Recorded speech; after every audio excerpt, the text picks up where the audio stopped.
Muy buenas tardes para todos. Hoy es 30 de julio de 2025. Como de costumbre, el último miércoles de cada mes, nos encontramos en el Pragma Talk de Agilidad, un espacio que hemos creado en comunidad, para la comunidad y buscando fortalecer la comunidad. El día de hoy tenemos el placer de que nos acompañe Andrés Felipe Marín, ¿sí? Andrés actualmente, ya le voy a dar el espacio para que nos salude. Andrés es actualmente especialista en ciencias del comportamiento para Pragma y hoy ha venido a compartirnos su conocimiento, su saber, todo lo que ha venido desarrollando en su vida profesional en esto que hemos denominado liderazgo, comprensión del comportamiento humano. Nos hemos planteado esta pregunta para darle continuidad al Pragmatol de agilidad, porque, como ustedes saben, nosotros hemos venido conversando sobre los diferentes elementos del liderazgo. En algunos hemos encontrado cuáles son aquellas cosas que nos hacen un poco más adaptables, de qué manera podemos llevar nuestra capacidad de liderazgo a otro nivel. Entonces, el día de hoy, sin más preámbulos y buscando dar respuesta a nuestra pregunta convocante, quisiera invitar a que Andrés se presente y nos diga, Andrés, ¿por qué vamos a hablar del liderazgo como comprensión del comportamiento humano? Bienvenido, Andrés. ¿Cómo estás? Buenísimo, ¿qué tal, Weimar? Un saludo para todas las personas que hacen posible este espacio, que sé que es un equipo, digamos, empujando que este Pragmatalk se pueda hacer, y también un saludo muy especial a las personas que nos están viendo en este momento y por supuesto a quienes nos verán después cuando tengan acceso a la grabación. Así que un saludo para todos y todas. Ok. Andrés, antes que nada, y para contarle a nuestro auditorio, yo quisiera que nos contaras quién es Andrés, ¿cierto? ¿Quién es Andrés Felipe Marín Cortés? Y tal vez algunos que ya hemos interactuado contigo conocemos algunas facetas. Pues algunos me dicen, uy, el profe Andrés. Otros me dicen, uy, el consultor Andrés. Otros me dicen, el amigo Andrés. Yo hoy quisiera que Andrés nos contara quién es Andrés, la persona, ese ser humano que hoy tenemos la fortuna de que trabaje en Pragma en estos temas tan interesantes. Buenísimo, pues sabes que pensando un poco como en la respuesta, yo definiría como que yo soy una persona que ama la autonomía. Es Sí. decir, si yo tuviera que, digamos, definirme en una frase, yo utilizaría esa frase. La autonomía es para mí el valor más importante, y esa autonomía tiene niveles, ¿cierto? El primer nivel, que está en la base de todos, es la autonomía emocional.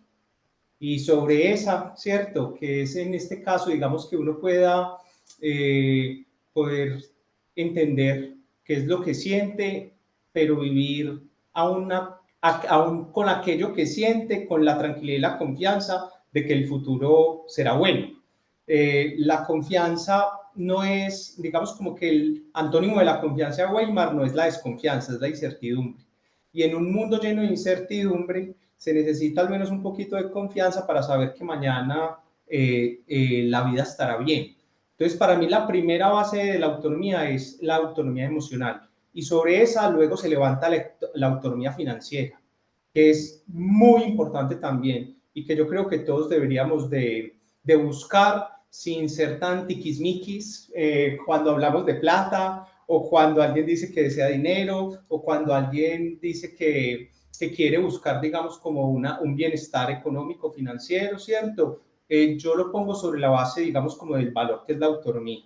Y sobre esas dos bases de la autonomía, yo incluyo luego la autonomía relacional, que las relaciones que yo tenga sean relaciones en las que yo quiera estar, de las que yo quiera participar, de las que yo quiera construir. Y las relaciones, como cualquier otra cosa, Weimar, son móviles. A veces uno tiene personas como en un círculo muy cercano, que es como ese círculo íntimo. A veces algunas personas se mueven como a un plano más relacional, no tan íntimo, y otras entran, pero siempre que uno pueda decidir con autonomía de cuáles quiere participar. Y en el último nivel, la autonomía laboral, ¿cierto? Que no es únicamente el trabajo que hacemos como empleados, sino que cuando yo digo autonomía laboral es el trabajo que hacemos sobre el mundo para transformarlo. Mucha parte de esa transformación ocurre en el empleo o en un trabajo formal, pero otra parte de esa transformación ocurre por fuera del empleo. Uno está trabajando, creando cosas, pensando en proyectos, haciendo una cosita por acá, por allá, y todo eso es trabajo. El trabajo es, en este caso, la transformación del mundo. Entonces, yo me vuelvo y cuando pienso, y para cerrar esta primera respuesta a la pregunta que me haces es, cuando yo me vuelvo y se me pregunta, ¿quién soy yo? Yo soy una persona que está luchando permanentemente por encontrar espacios de autonomía emocional, financiera, relacional y laboral. Eso soy yo. Y Andrés, qué bonito escucharlo así. Y nosotros los que hemos venido conversando en este Pragmatol, hemos encontrado que hemos hablado de temas como la agilidad y la adaptabilidad organizacional. Y allí el valor de la autonomía, el que cada uno es piloto de su destino y que toma las decisiones, sí, es súper poderoso. Me gusta eso cuando lo dices emocional, material, relacional y laboral, ¿cierto? Sí. Ahí en todo lo que dijiste, yo veo que hay una autonomía bien poderosa que tal vez no mencionaste y es la autonomía intelectual y que creo que hoy vamos a hablar de ella. Uh Porque cuando -huh. hablamos de la autonomía intelectual, empezamos a hablar de reconocer los propios sesgos cognitivos. Y tal vez hoy tú nos vas a ilustrar bastante sobre eso. Entonces, qué chévere, Andrés, qué rico conversar contigo y tener ese espacio para conocerte desde otro plano, más allá Pues, de, me desde ese alegro. plano humano, hombre, Andrés, gracias. Gracias, gracias por verlo así. Sabes que cuando relatabas el tema de la autonomía relacional, material, volví a mi mente todo ese tema que está trabajando el mundo en este momento con las metas de desarrollo interior, ¿sí? Y ahorita cuando hablemos de liderazgo y de transformación, que sobre eso vamos a hablar, tal vez volvamos sobre eso un poquito y cómo en el ser esa autonomía está muy presente en lo que se llama la integridad y la autenticidad del ser humano, que es una de esas capacidades a desarrollar en las objetivas, en las metas de desarrollo interior. Pero tal vez hablemos un poquito de eso, Andrés, gracias. Sabes que es muy interesante cuando hablábamos y proponíamos que hiciéramos esta charla. Yo te decía que qué interesante hablar de liderazgo con ese enfoque de la comprensión del comportamiento humano. Pero antes de entrar por allá, hablemos un poquito de ese concepto de qué es el comportamiento humano, ¿cierto? Bien. Tal vez una pregunta demasiado genérica, Andrés, pero creo que sirve para darle contexto e ilustrar lo que vamos a conversar el día de hoy. Toda vez que venimos hablando de Uh ciencias del -huh. comportamiento humano, ¿cierto? Entonces, ¿qué es eso? ¿Qué es eso del comportamiento humano? ¿Y por qué hoy hablamos de ciencias del comportamiento? ¿Y por qué, si siempre han existido, apenas la estamos escuchando en estos escenarios? Claro. Mira, este concepto, pues como cualquier otro concepto de las ciencias sociales y humanas, es un concepto pues polisémico, tiene distintos significados. No obstante, yo me lo voy a jugar por un, ¿cierto? Que me parece, digamos, como importante porque nos ayuda a delimitar. Y es que el comportamiento humano es toda acción que nosotros veamos que hacen las personas que puede ser observable, ¿cierto? Hay cosas del comportamiento, de la dimensión humana que no son comportamientos, que existen, pero que no las podemos observar. Por ejemplo, los pensamientos. O, por ejemplo, las emociones que aún no son expresadas. Todo eso hace parte de la experiencia humana. Entonces, el comportamiento es una dimensión de la experiencia y no es toda la experiencia. Quienes trabajamos en ciencias del comportamiento tenemos que tener mucho cuidado de no reducir toda la experiencia humana al comportamiento, la conducta humana. Siempre tenemos que tener claridad de que nos estamos refiriendo a una de las dimensiones del ser humano y que hay otras que lo componen, ¿sí? La dimensión cognitiva exclusivamente, la dimensión emocional, la dimensión trascendente, la dimensión vincular, todo eso nos hace humanos y las ciencias del comportamiento se aproximan a una de esas dimensiones, a la de la conducta observable, ¿cierto? Ojo, aquí hay una cosa también importante de decir y es porque estamos hablando de eso ahora tanto, porque esto, digamos, ahora parece estar por todos lados, en políticas públicas, en intervenciones ambientales y ecológicas, en la banca, en el retail, en la educación, parece estar por todas partes. Y es que a diferencia de otras aproximaciones sobre el ser humano, las ciencias del comportamiento tienen un principio, y el principio es este, que lo que digamos acerca de la conducta pueda tener el mayor nivel de medición posible, el mayor nivel de medición posible, no absoluta, el mayor nivel de medición posible con instrumentos de investigación, ¿cierto? Porque sí, llevamos, a ver, yo qué voy a decir yo, Occidente, 2500 años hablando sobre el ser humano y todas esas aproximaciones de la filosofía, de la psicología, de la antropología, clásicas, ¿cierto? Son comprensiones del humano, pero no necesariamente mediciones del humano. Las ciencias del comportamiento lo que quieren traer en juego es cómo hacemos para entender algo sobre esa dimensión llamada conducta humana que nosotros podamos medir para decirlo en los términos en los que la ciencia habitualmente habla. Ok, y yo creo que con eso que acabas de sintetizar, conecta el por qué ahora lo vemos tanto en los entornos empresariales, ¿cierto? Uh -huh. O sea, de una u otra forma, lo que interpreto de lo que acabas de relatar, es que a lo largo de la historia probablemente hemos venido hablando sobre el humano y hemos hablado de lo axiológico, desde los valores, desde la moral, desde la ética, desde diferentes esquemas de el comportamiento, pero hoy nos hemos puesto más pragmáticos. Y Uh es que -huh. ahora decimos, vea viejo, usted ser humano tiene un montón de cosas, tiene un montón de pensamientos, emociones, relaciones, deseos, expectativas ahí adentro. Pero yo solo puedo hablar de lo que yo veo que usted pone afuera. Y eso se llama conducta, lo que yo Ah, observo cuando tú actúas. Entonces, cuando ya yo observo lo que tú actúas, ya dices, ah, venga, pero es que esto se vuelve ciencia. Y cuando dices ciencia, así como lo hemos dicho en otros escenarios, traer el método científico a las organizaciones es tratar de hacer evidente o visible con métricas aquello que queremos gestionar, decíamos. Entonces, ahorita tú es, dices, las ciencias del comportamiento toman relevancia en el ambiente empresarial porque cada vez más utilizan, desde mi observador, el método científico, es decir, cuantifican y cualifican lo que observamos de los seres humanos, ¿cierto? Y a partir de allí propone un método experimental para intervenirlo. ¿Qué tal esa síntesis? exactamente. Sí, no, perfecto. Es más, ¡Ah! ya Me puedo gustó. invitar al train de trainer de Pragma perfectamente para que des esa charla. No, pero ¿sabes Exactamente qué? eso, Weimar. Pero entonces píllate que con eso que tú dices, traes una cosa aquí bien interesante y que creo que nos permite empezar a introducir y que empecemos un poco más en detalle. Y es que nosotros hace tiempo venimos diciendo que tenemos que tener cuidado con los sistemas de medición, ¿cierto? Mm. Ahora tú dices, vamos a medir la conducta humana, pero también tenemos que tener cuidado con los sistemas de medición. Y cuando nos hemos embarcado en todos esos procesos de hacer OKRs y de darle métricas a la gente, también hemos encontrado que dime cómo me mides y te diré cómo me comportas, ¿cierto? Mm. Ahora lo que yo te estoy escuchando es dime cómo te comportas para yo saber qué mido.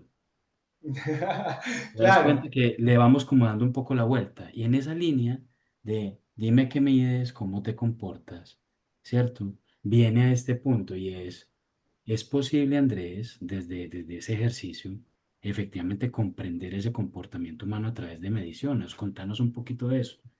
sí, sí, sí es posible, pero antes nos invitaría a dar un pasito atrás en la charla. Y Ajá, es, digamos, a dar el paso de qué es lo que entienden las ciencias del comportamiento sobre la naturaleza del comportamiento. ¿Qué entienden las ciencias del comportamiento sobre la naturaleza del comportamiento? Y es que si ya definimos un poco, digamos, si se quiere de manera ilustrativa, qué es el comportamiento, pero no hemos entrado en su naturaleza, porque las ciencias del comportamiento tienen una aproximación especial a la naturaleza de la conducta, y es que la conducta humana no es 100% racional. Ese es un principio que está en la ciencia del comportamiento y que de verdad yo lo quiero hacer visible acá para que las personas que ocupan cargos de liderazgo comprendan por qué las personas que lideran a veces no se comportan como esperamos o a veces no se comportan de la forma tan racional como nosotros esperamos. Y no solo quienes lideramos a otros, sino también nosotros mismos, o sea, los líderes de Pragma y los líderes de otras organizaciones que nos estén viendo también deben saber que están atravesados por esa irracionalidad. Irracionalidad no significa falta de predictibilidad, son dos cosas distintas. Entonces, ¿qué dicen las ciencias del comportamiento? Que el comportamiento humano no es 100% racional, pero aún así es predecible. Voy a utilizar una frase que alguna vez una líder de un grupo de investigación para el que yo trabajaba hace años me dijo acerca de una persona, de un compañero, y era lo siguiente, me dijo, la mejor manera de predecir el comportamiento de una persona es analizando su conducta pasada. Eso se llama regresión a la media. La regresión a la media es que al final todo el conjunto de datos tienden hacia la media. Entonces, al final las personas tendemos a comportarnos según patrones. Entonces, esos patrones a veces tienen muy poco de racionales. ¿Por qué? Porque nosotros tenemos un cerebro que gracias, digamos, como a la evolución es una máquina de procesar datos, pero es una máquina defectuosa, porque al cerebro no le interesa ni la verdad, ni la realidad, ni al cerebro le interesa, ni siquiera le interesa, ni siquiera le interesa el bienestar. Al cerebro lo único que le interesa es mantenernos vivos, la supervivencia. Y en ese afán del mantenimiento de la supervivencia, comete errores en el razonamiento. Entonces, por eso yo decía, antes de que vayamos allá, demos un pasito atrás para que entendamos que las ciencias del comportamiento dicen, por principio, que el ser humano no es 100% racional, sino que a veces cometemos errores y esos errores se llaman sesgos cognitivos. Es que mira que con esa metáfora que tú estás haciendo y trayendo esos dos planteamientos que me parecen geniales, se pregunta uno porque cuando hablamos de liderazgo, hablamos de quienes están tomando las decisiones en las organizaciones, generalmente, ¿cierto? Digamos que el ejercicio de liderar muchas veces lleva consigo la facultad o la atribución de decidir, ¿cierto? Entonces uno podría decir que los líderes son como el cerebro de las organizaciones, ¿cierto? Y así como tú dices que el cerebro tiene como única manera mantenernos vivos, es sobrevivir, digamos que en un ambiente organizacional lo que tenemos es garantizar la sobrevivencia y la permanencia en el tiempo. O sea, vuelve a ser un símil como tal. El líder tiene esa tarea de la sobrevivencia. Pero dices una cosa súper poderosa y es que el cerebro tiene unos patrones que tal vez cuando hablamos de ellos hablamos de que son mm, heurísticos, sesgos, formas de proceder y donde tú dices no le importa la verdad, no le importa la realidad, porque esos son constructos del lenguaje. A él lo que le importa es estar vivo. Y en este caso, cuando nosotros hablamos de los líderes, probablemente tienen también esa tarea de mantenernos vivos, de mantener que nosotros lo llamamos próspero o que todos prosperemos, pero muchas veces no somos conscientes de esos patrones o de esos heurísticos o de esos sesgos que tenemos como líderes. No sé si por ahí va como también. Me parece buena la metáfora para entenderlo ahora en temas de las organizaciones y si quieres entramos al tema del liderazgo en esos términos, ¿cierto? Ujú, Entonces, claro, las organizaciones y los líderes tienen formas de razonar para tomar decisiones, decisiones que hagan prosperar las empresas, que hagan prosperar las cuentas, que hagan prosperar a las personas, ¿cierto? En esa toma de decisiones, tanto los líderes como sus equipos, ¿cierto? Aciertan en muchas ocasiones, pero en otras ocasiones no acertamos, ¿cierto? ¿Por qué? Porque justamente como tenemos atajos mentales para tomar decisiones, a veces esos atajos mentales nos llevan a nosotros a tomar decisiones equivocadas. Por ejemplo, una decisión que podría llegar a ser equivocada en el proceso de liderazgo es entender que una persona del equipo que hace muy bien su trabajo técnico puede llegar a ser un buen líder. Muchas organizaciones cometen ese error. ¿cierto? Que una persona que realiza muy bien su trabajo como técnico podría llegar a ser un buen líder y no siempre es así. Tal vez lo que dice la conducta de la persona es soy un buen técnico, ¿cierto? Soy una persona que está dedicada a hacer la tarea y no tanto estoy dedicado a hacer la gestión, ¿cierto? A veces las organizaciones suelen cometer, digamos, como ese error. Otro error, digamos, que puede ser cometido en la tarea de liderazgo, ¿cierto? Que también puede llegar a ser habitual, y es creer que las personas nos comportamos a lo largo del tiempo, de manera más consistente bajo amenaza que bajo motivación. Eso, no, eso científicamente es contrario a lo que dice la evidencia, ¿cierto? La persona puede realizar la tarea, pero a lo largo del tiempo no la va a poder sostener si se hace bajo amenaza, si se hace bajo coacción, si se hace bajo un ambiente hostil. Mientras que cuando las personas se sienten con autonomía, y esto ya no lo está hablando Andrés, el que se define como una persona que busca autonomía, sino que lo dicen los metaanálisis. Cuando las personas perciben que tienen autonomía, que tienen un liderazgo transformador, es decir, que yo como persona, bajo este líder, estoy creciendo, estoy aprendiendo, estoy desarrollándome profesionalmente y hay motivación autónoma, esas tres variables son las que más impulsan el mantenimiento del engagement de las personas con un proyecto. Ok, Entonces, perfecto. Venía ajá, a interrumpirte porque creo que estás diciendo una cosa súper recontrapoderosa. Entonces, estábamos haciendo el símil del liderazgo del cerebro y lo que sabemos del cerebro, cómo lo traemos al liderazgo, y estamos diciendo que así como el cerebro tiene heurísticos, patrones que podrían llevarnos a tomar decisiones incorrectas, algunos líderes tenemos patrones que muchas veces nos llevan a decisiones incorrectas. Y traes un ejemplo importante, entonces dices, probablemente hay algún patrón en la mente de algunos líderes o en unos ambientes de liderazgo que dicen que el temor y la amenaza garantiza el resultado, ¿cierto?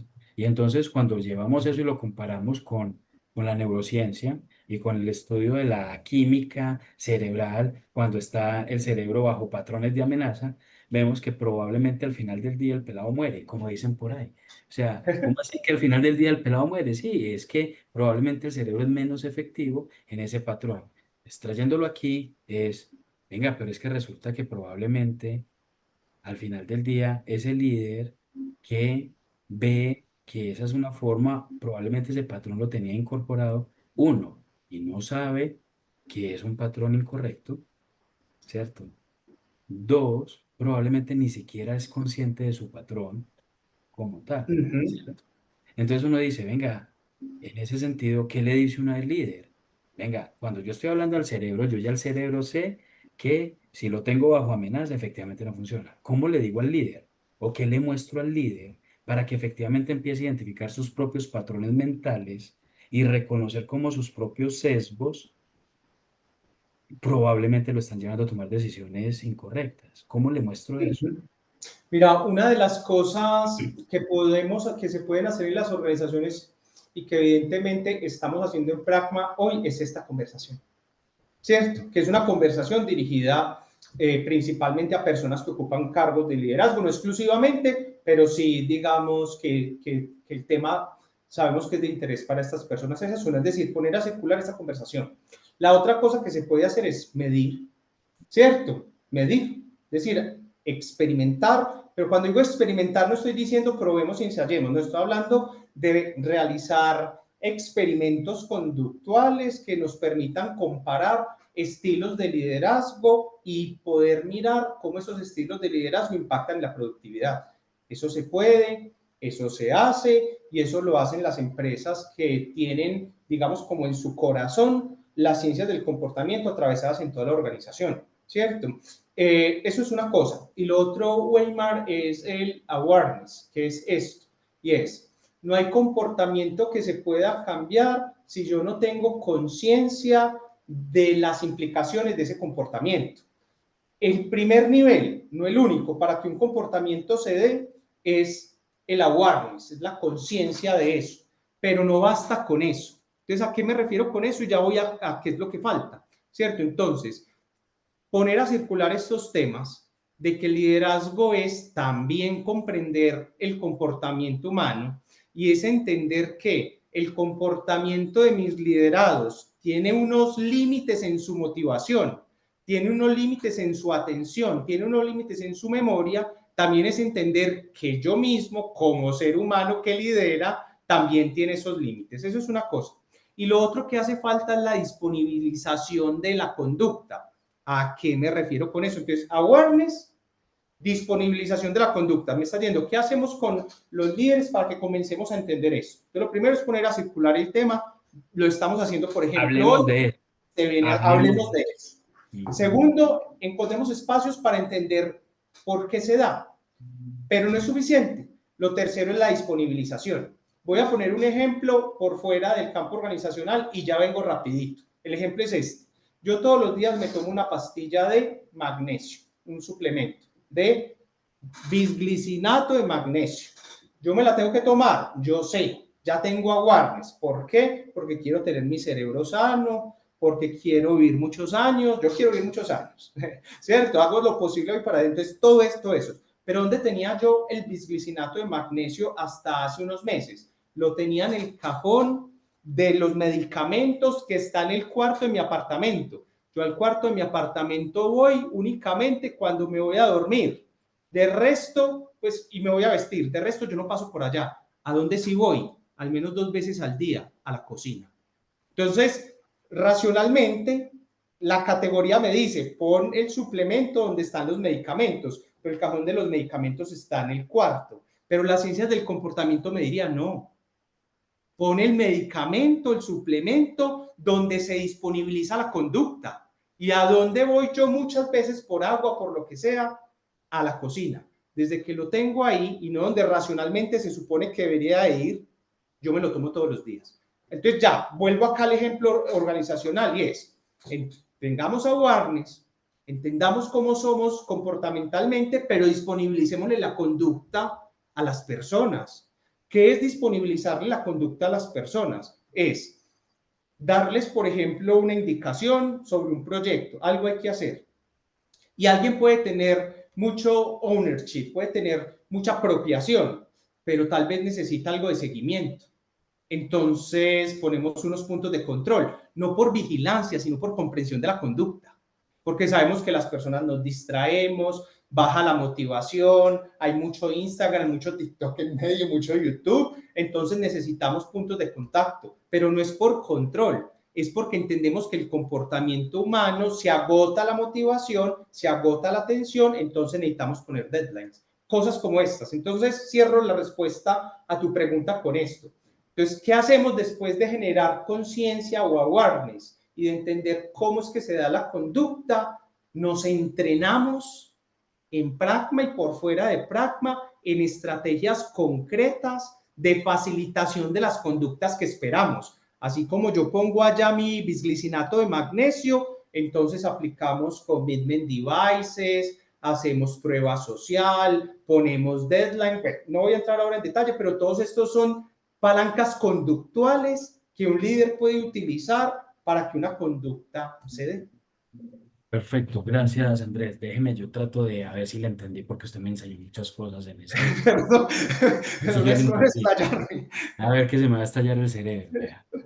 Lo que estamos diciendo es que efectivamente parte del liderazgo es comportarnos como el cerebro en las organizaciones, ¿cierto? Es como una metáfora que estamos haciendo.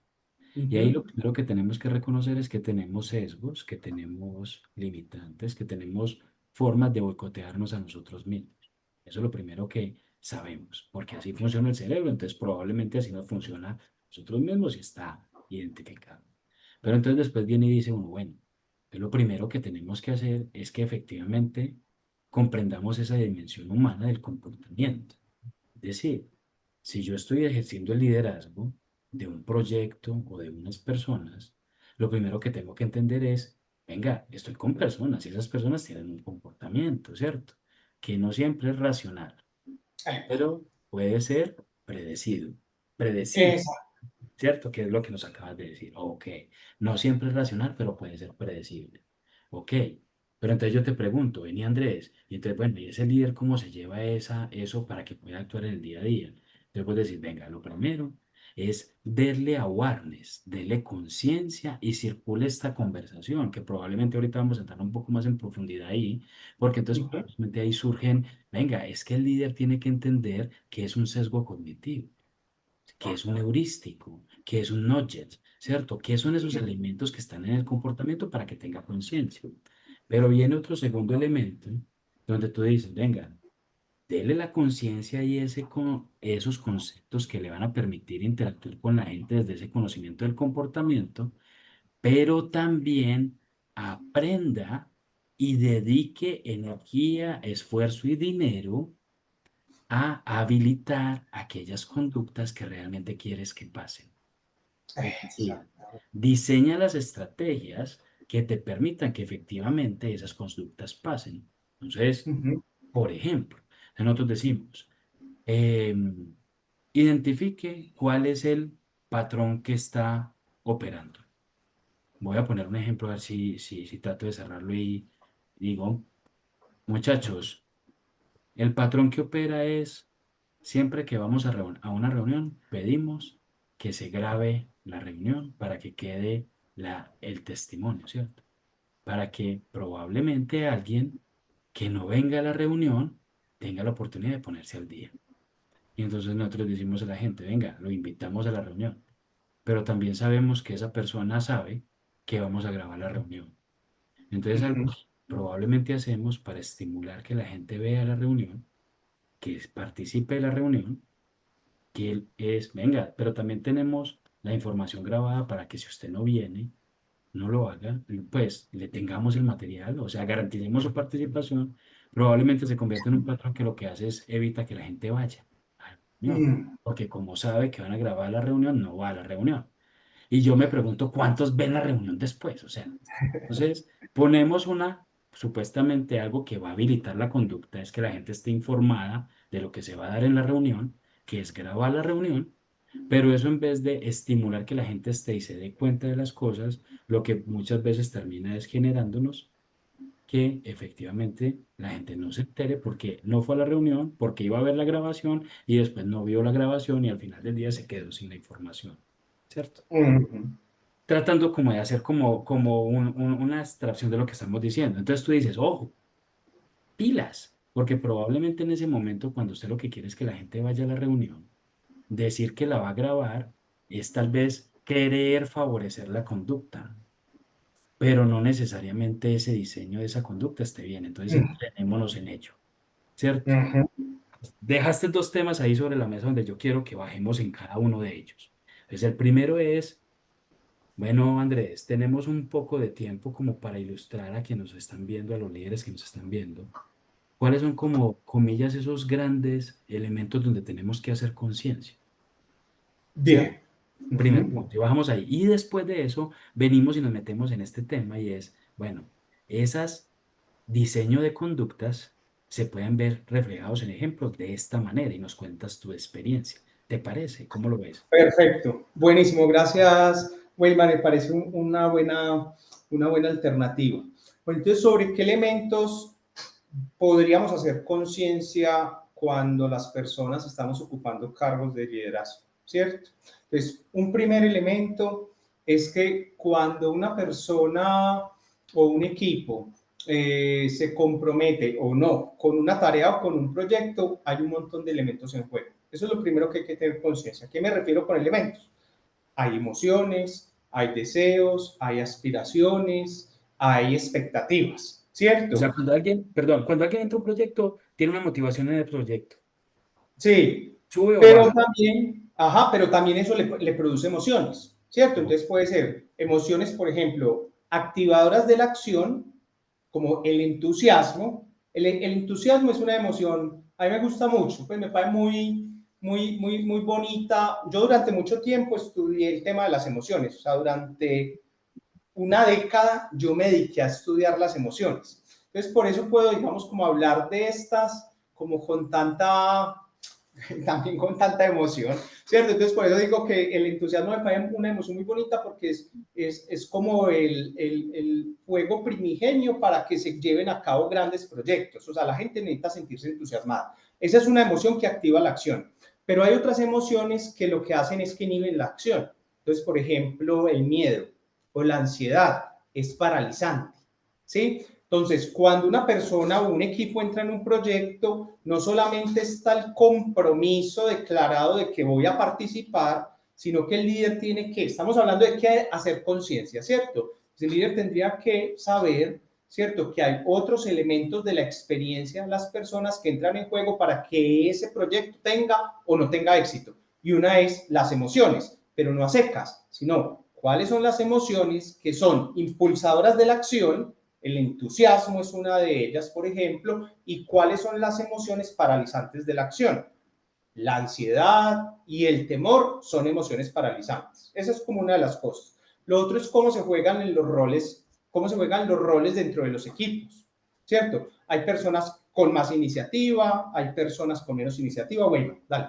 Bien, antes de que te metas en los roles, vení porque yo creo que ahí dejaste una perla poderosísima. Y es, venga, señor líder, usted tiene que tener autorregulación emocional, es conocer las emociones en usted, pero tiene también que tener la capacidad de ver las emociones en los otros y reconocerlas y clasificarlas. Hay unas emociones que te habilitan la acción y unas emociones que te limitan la acción. Tú como líder tienes que tener la posibilidad, comillas, no sé si la palabra es correcta y me ayudas con eso, gestionar esas emociones de esos individuos y de ese grupo. Porque probablemente cuando tú empiezas a ver que ese grupo está entrando en ansiedad o en temor, ¿cierto? Tienes que empezar a encontrar qué es lo que está sucediendo para que le bajes a esa emoción y puedas tener otro tipo de emociones que activen la acción y que no te retrasen. Es lo que te escuché en ese proceso. Y la palabra gestionar está muy bien. Es decir, Ujú. es el término correcto, es el concepto correcto, ¿cierto? Las Ok. emociones se pueden gestionar. Entonces, tener en cuenta Entonces, eso, ajá.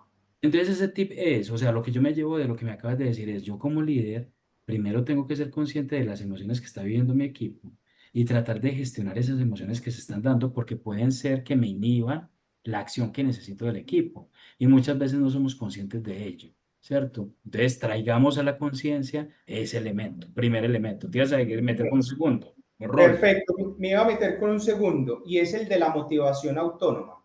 ¿Y qué es la Ujú. motivación autónoma? Que es muy distinta, digamos, también se le conoce como motivación intrínseca, que es muy Ujú. distinta a la motivación extrínseca y que es más poderosa para el rendimiento de los equipos, esa motivación intrínseca o autónoma. Y es que se da cuando las personas tienen un rango de libertad para crear. O sea, el ser humano es un animal creativo. Los seres humanos, miren, pues no basta y no con ver el mundo en el que vivimos y muy pocas de las cosas con las que interactuamos están en la naturaleza, ¿cierto? Casi todas son creaciones humanas. Y los seres humanos tenemos un rechazo en ciencias del comportamiento, esto se llama reactancia, un rechazo natural cuando vemos que nuestra libertad está demasiado constreñida, está demasiado encorsetada. Entonces, otra de las cosas de las que hay que hacer, digamos, como awareness para que desde las ciencias del comportamiento se pueda implementar estrategias de liderazgo, que es de lo que vamos a hablar ahorita sobre estrategias puntuales, es la generación de espacios para que se exprese la motivación intrínseca de los equipos. ¿Y qué es esto? Darle libertad de elegir, ¿cierto?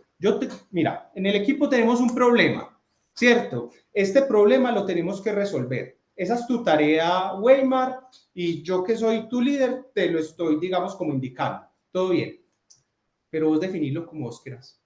Es decir, este es el problema. Yo te he dado la instrucción de que el problema hay que solucionar, o esta situación, o lo que sea, ¿cierto? Pero vos definí el cómo. Y no, este es el problema, te voy a decir cómo, te voy a decir los pasos y no quiero que tú te salgas de estos pasos para que el problema sea definido, porque si no, entonces uno termina instrumentalizando al otro y a nadie le gusta sentirse una simple herramienta en el trabajo. Las personas queremos estar motivadas, las personas queremos sentirnos creativas, que crecemos, ¿cierto? Entonces, favorecer la motivación intrínseca poniendo el reto como horizonte, pero permitiendo que las personas tengan libertad para decidir cómo resolver y ir haciendo checkpoints. Mira que con eso que hablas de la instrumentalización y dándole la posibilidad a la motivación intrínseca, te cuento que en estos días estuvimos en un evento de agilidad en Bucaramanga, donde uno de los precursores del movimiento ágil estuvo dictando una conferencia. Y Ah, parte de su conferencia era alrededor de la belleza en el desarrollo de software, porque él se define como un desarrollador de software, ¿cierto? Es el dueño de una compañía que se llama 10 Pines, ¿sí? mm, Pero resulta que él decía algo muy bonito con lo que tú acabas de plantear y lo conecto directamente, y es que probablemente una de las dificultades que hemos llegado a tener con los equipos técnicos, ¿cierto? Es que hemos restringido su autonomía y su capacidad de crear código bello y ah, disfrutar el arte creativo y el arte poético de hacer el software, que termina siendo arte, ¿cierto? Entonces, probablemente no nos vamos a meter ahí si el desarrollador de software será o no reemplazado por la inteligencia artificial, que eso es una problemática. Pues ya estamos en la problemática de si el líder va a ser o no reemplazado.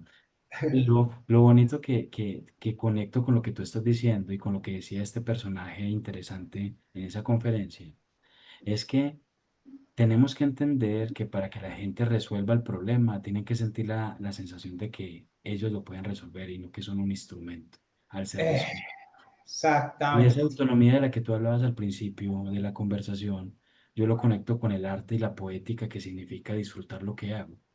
Y muchas veces el nivel de definición y de restricción acaba con esa libertad de las personas. Entonces, probablemente, muchas veces, siendo líderes, asfixiamos a nuestros equipos por ese deseo de ayudarles y de controlar y de estar ahí.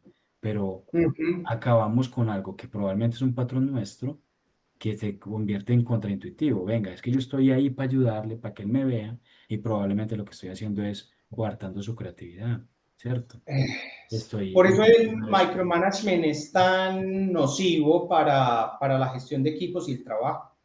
Ok. ¿Cierto? Genera demasiada reactancia, mucho rechazo porque quedas muy encorsetado. Y cuando un líder hace micromanagement, yo estoy convencido de que habla más de sus ansiedades que de las capacidades del equipo, ¿cierto? Porque Ujú. una persona muy ansiosa necesita estar en control de casi todo. Y cuando un jefe o un líder, ¿cierto? Un líder es ansioso o tiene mucha ansiedad, quiere controlar lo que más se pueda. En cambio, los líderes que son más tranquilos, que confían más en sus equipos, que tienen una vida con menos ansiedad, digamos una vida laboral, pues para no ser tan injustos en el ejemplo, una vida laboral con menos ansiedad, se dedican menos a la microgerencia y más a la gestión y habilitación de sus colaboradores. Sabes que ahorita que lo planteas, yo siempre había visto el micromanagement como un temor. Tal vez no lo he Mm. visto como una ansiedad, pero, pero, pero, pero sí, creo que sí, es la ansiedad de querer. ¿Cómo definirías ansiedad en ese mundo de las emociones? Sí, la ansiedad es una emoción caracterizada por la imaginación de muchas realidades posibles, todas catastróficas que hay que querer controlar. Miren, para quienes nos están viendo, seguramente muchos ya vieron esta película, pero los invito a verla con otros ojos. Intensamente 2.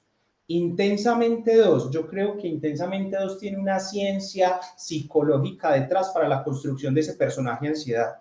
Y si bien recuerdan, ella quería la supervivencia de la niña, ¿cierto? Pero de una forma tan ansiosa que todas las realidades que se imaginaba posibles eran catastróficas y quería controlarlas todas. Eso es la ansiedad, es la necesidad de control de situaciones que no han pasado, pero que se quieren controlar para que no ocurran y todas son negativas. Súper, súper. ¿Te acuerdas que veníamos bajando en esta línea de qué Sí, problema en la conciencia y pusimos dos temas? No sé si querés sí, voy a hablar de una antes de que nos última para que vamos. luego pasemos a las Eso. estrategias. Y la Ujú. tercera cosa de la que vale la pena hacer conciencia para los equipos de líderes es el liderazgo transformacional y aspiracional. ¿Qué es esto? ¿Cierto? Mm. Y es los equipos que más productividad tienen. De hecho, yo me tomé la tarea de revisar un metaanálisis. Y ese metaanálisis, ¿cierto? Señala que los líderes que tienen más, digamos, un liderazgo más aspiracional y transformacional generan más seguridad psicológica en sus colaboradores. ¿Y qué es esto? Y es el líder, yo no quiero utilizar, digamos, como imperativos, pero el líder podría ser inspirador. Bueno, me lo voy a jugar, debería ser inspirador. ¿cierto? Es decir, que la persona que lidera para sus equipos sea un punto de referencia, sea una persona que puede ser por su conocimiento, pero también por su empatía, también por su entendimiento del negocio y también por una palabra que en Pragma yo he escuchado y que me gusta mucho y que se la he escuchado a mis líderes, y es: yo soy un habilitador. Entendeme como un habilitador. O sea, yo estoy aquí para hacer que tu trabajo sea mejor, para hacer que tu trabajo sea posible. Yo no estoy acá, y estoy hablando de pragma, y es una cosa que a mí me gustó, ¿cierto? Y yo no estoy aquí para que vos me des informe. Obvio, yo informo, ¿cierto? Yo informo, yo cuento, vamos en esto, pero no estoy aquí para eso. Yo estoy aquí para habilitar tu trabajo. Yo estoy aquí para que tu trabajo pueda ser mejor. Y eso hace que un líder sea transformador, ¿cierto? Entonces ese es el tercer elemento que yo traería, digamos, como a colación. Un liderazgo transformador e inspiracional que haga que sus colaboradores sientan seguridad psicológica y te tomen como un referente de un saber, de un área, de una forma de hacer. Ujú. Sí, me parece súper poderoso lo que dices y es como desde el liderazgo yo creo ese ambiente seguro, ¿cierto? Dándole una caracterización a ese ambiente seguro. Recuerda que un ambiente seguro es donde te sientes incluido, donde Uh -huh. puedes aprender, ¿sí? Donde puedes crecer y donde puedes cuestionar, ¿sí? Es un ambiente en el que puedes efectivamente decir lo que sientes sin temor a ser juzgado o a ser castigado por lo que has dicho. Entonces, como tú lo planteas, es un líder que inspira, es un líder que genera un ambiente donde las personas sepan que hay un soporte en el cual pueden estar y que a pesar de que hayan situaciones, siempre va a haber una claridad de ese proceso. Me parece súper, súper poderoso. Andrés, en eso que veníamos conversando y que tratamos como de esclarecer, hay una línea que es ese diseño de esas estrategias, ¿cierto? Esas Ajá. estrategias conductuales. Pero como el tiempo se nos está acabando y como dicen por ahí, el tiempo en televisión es corto, yo quisiera que lo fuéramos conectando con lo siguiente, es, si bien vamos a hablar de lo que significan las estrategias, tanto conceptualmente como llevadas a la práctica, quisiera que lo pusieras en dos escenarios, ¿cierto? Ok. El primer escenario es esas estrategias que son ejecutadas por aquellos que están en las trincheras. Cuando digo que están en las trincheras es que están en el día a día, en el día a día de la batalla, ¿cierto?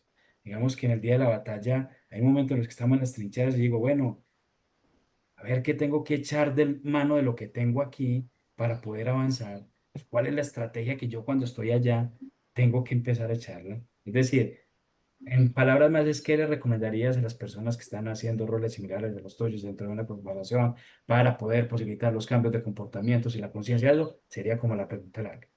Pero Uh -huh. también, ¿qué le recomendarías a los generales, al CEO, al Chief Vision Officer nuestro?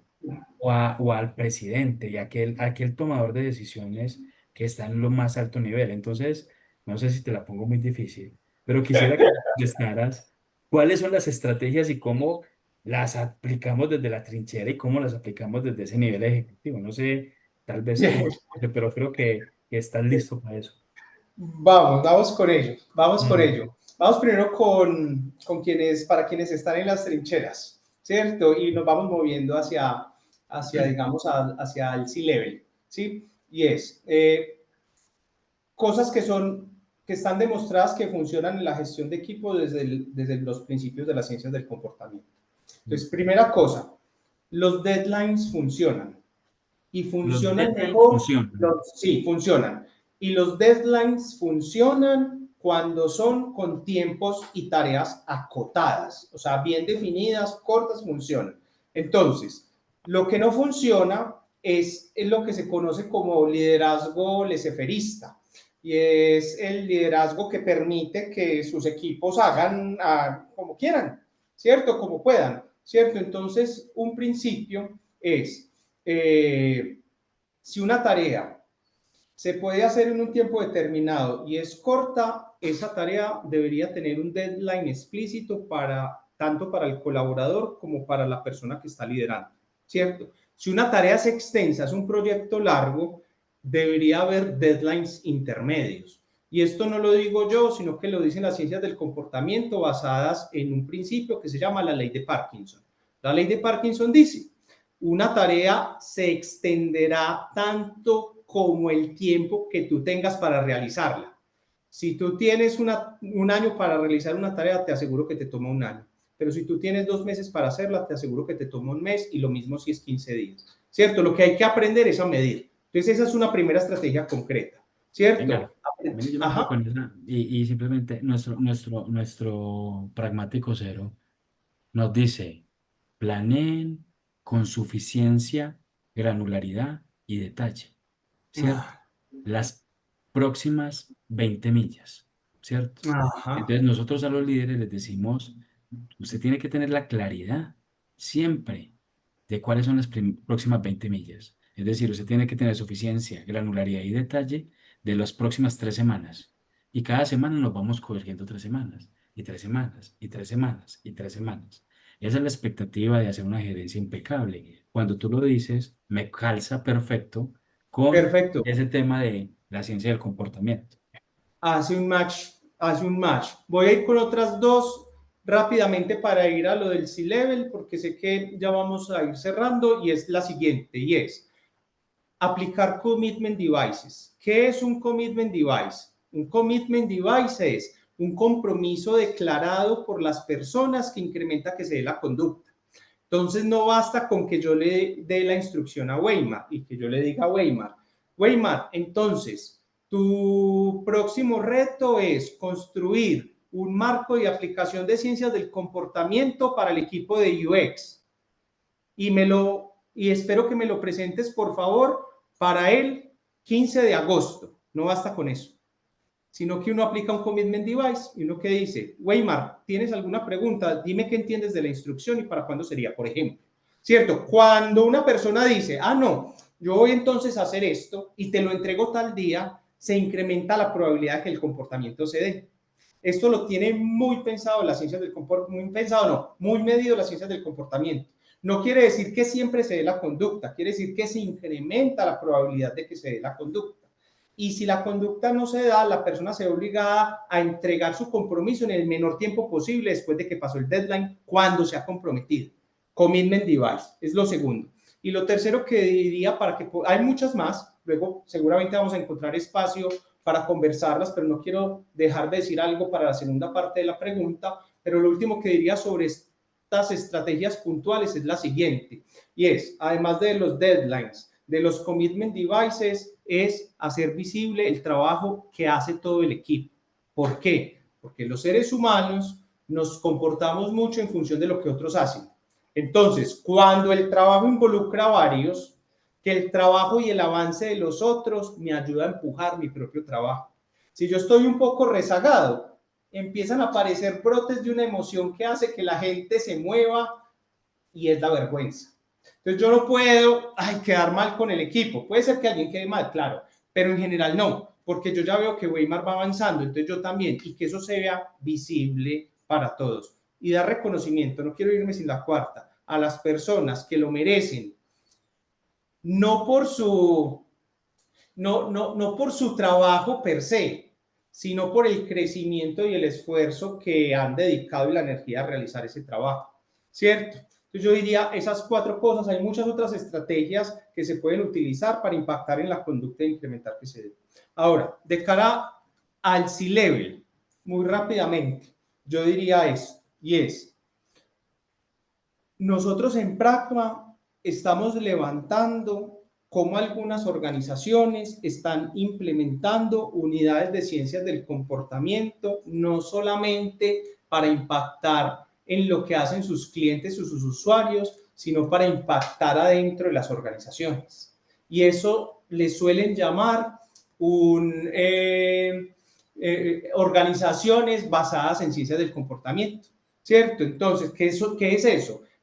Son organizaciones donde los equipos de ciencias del comportamiento están en toda la organización.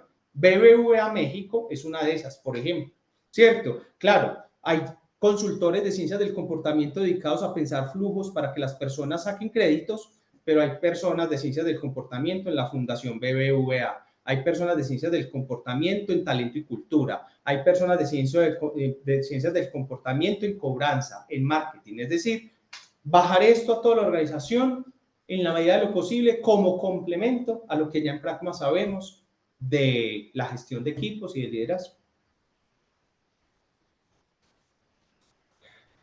Si yo fuera un C-level en este momento, tal vez escéptico, me voy a poner en el abogado del diablo, te Uh diría, -huh. hombre Andrés, entonces me estás mandando a incrementar la planta y a meterle gente con otro saber distinto en todos los equipos.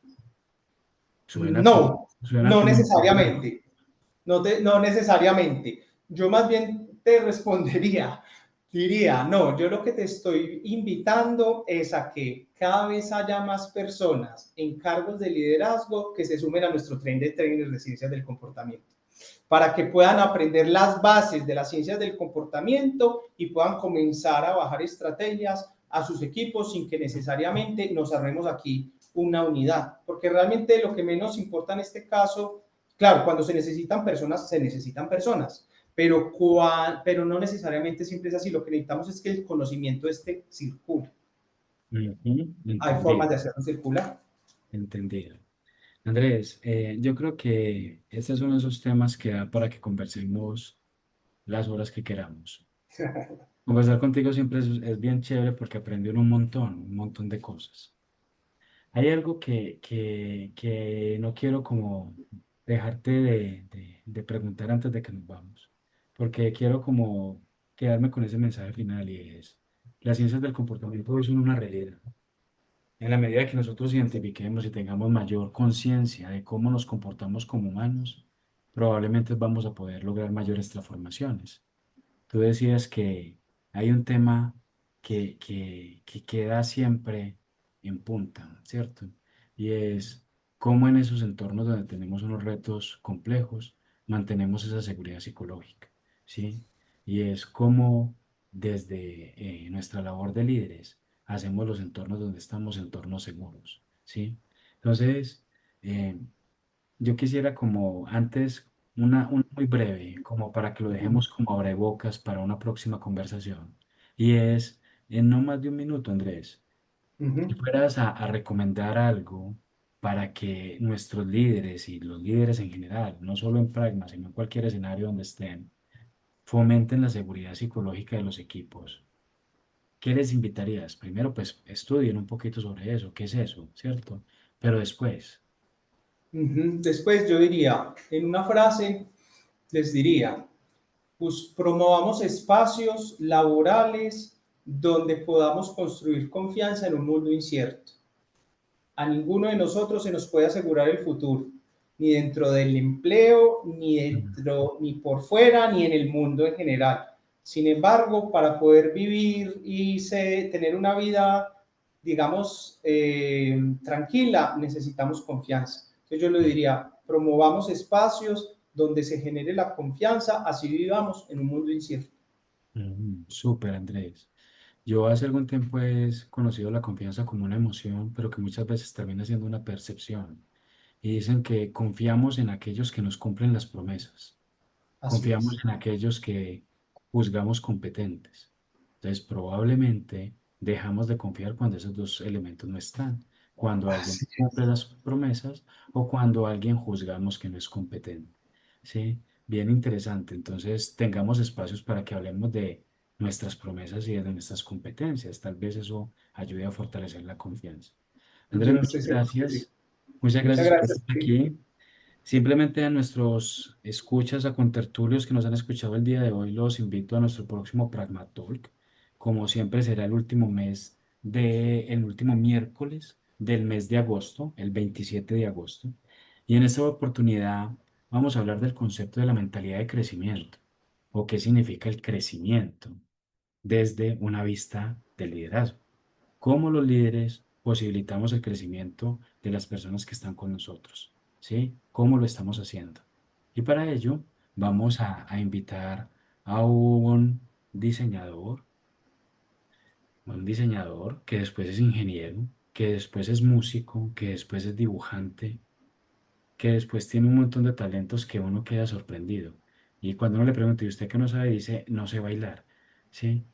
Ese hombre, se los presentaré en la próxima reunión, se llama Carlos Peláez y es un personaje bien, bien interesante que nos va a enseñar y nos va a compartir de su experiencia trabajando en el diseño del crecimiento de los pragmáticos. Es decir, en ese Pragmatol vamos a compartir cómo Pragma viene trabajando en que realmente cada uno de sus pragmáticos crezca. Bienvenidos todos al próximo Pragmatol y muchas gracias por estar aquí. Una feliz tarde. Abrazo. Chao, chao.